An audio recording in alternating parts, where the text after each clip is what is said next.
This is actually kind of a logistical problem for the video I'm trying to make here.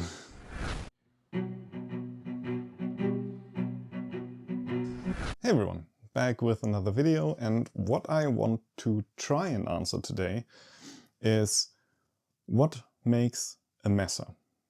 But when I say that, I want to make sure that you understand that I'm not talking about what makes a messer construction-wise technically, because that is a nightmare carousel of a discussion that I don't really want to hop on.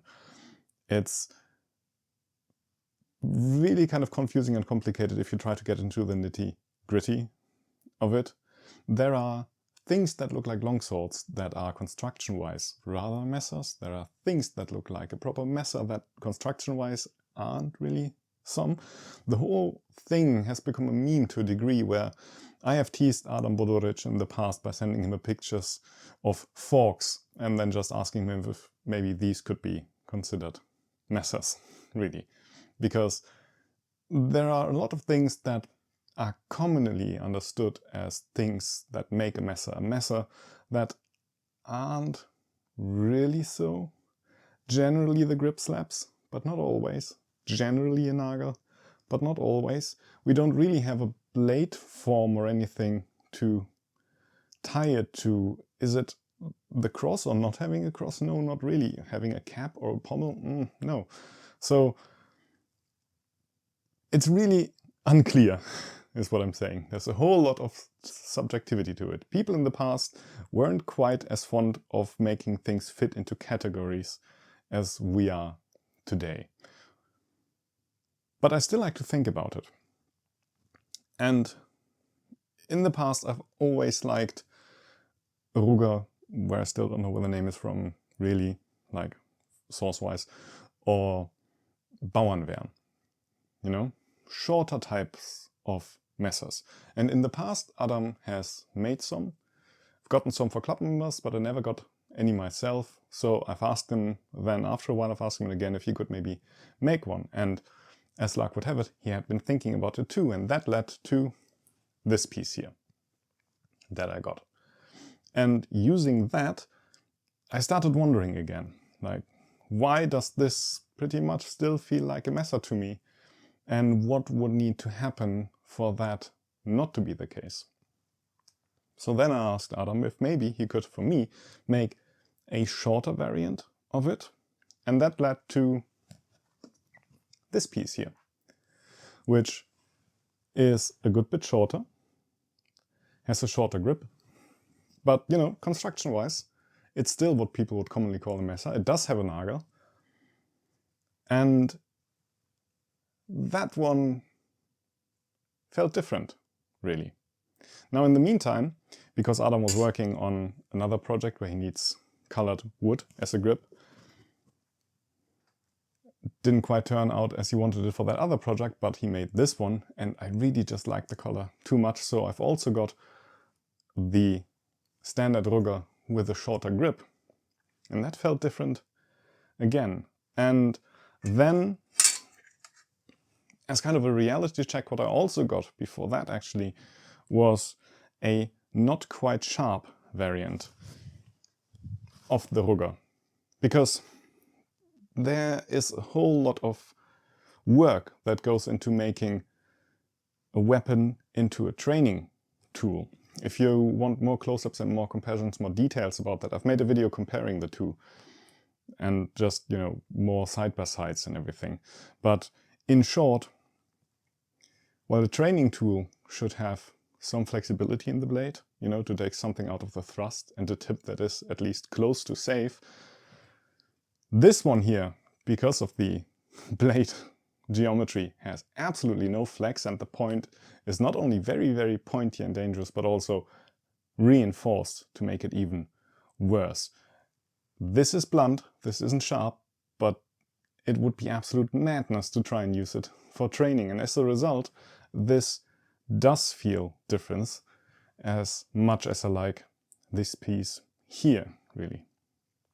And then at the Rhine event, I made the mistake of talking to Adam and looking at a stall and looking at a piece and then picking it up, and then I was doomed basically. So now I also have the fulka, because what the fulka is basically Ulrich liking his Rugger and then asking Adam if he could maybe go and make the blade a bit longer yet and giving it a proper cross. Now this isn't the fulka that you can get at Landsknecht's Emporium now. It's a variant. I like to call it the Svolka because it has an S-guard. Adam called it a proto-Katzbalger, but for sake of argument I'm just gonna treat it like a messer here in this context now. So with that accident happening, I basically now have everything together to, you know, maybe finish my thought about what actually makes a messer to me. And it will be a lot of me bending down and trying to sort through the things, so bear with me. So, starting with the Rugger, the one that started the whole thought process again. This, to me, registers as a messer, but kind of in a gray zone. If you look at the POB is a good amount before the cross. That I like. That helps me. It does have a nagel, it does have the grip and everything, and it does have like a decent length to it. So it still doesn't really register as a dagger, but something more of a sword.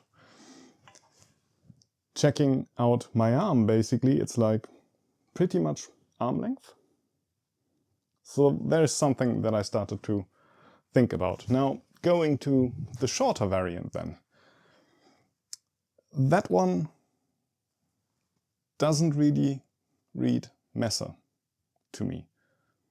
It's shorter, and as a result, because it also has a short, not because, even though it has a short grip, the POB is closer to the cross. It doesn't quite have the same feel to it. Now this would still be an authoritative piece in its own right if it were a weapon, like the proper thing, not a training tool. You know, just considering how the blade construction would probably be with this one, you know, this would definitely be a weapon, but it doesn't feel like a messer to me. I can fence proper messer with this if I pay a bit of attention and if I remember the not quite sharp one, because then I know what to listen or feel for in handling this. This doesn't really have that. This is too quick. This is too agile. This is on the other part of the scale, really. This is more like a dagger with added protection for me, rather than a proper messer then.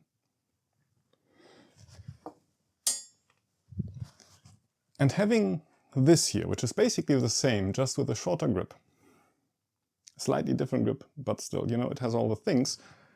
Because the grip is shorter, the POB is a bit further out, right? Compared to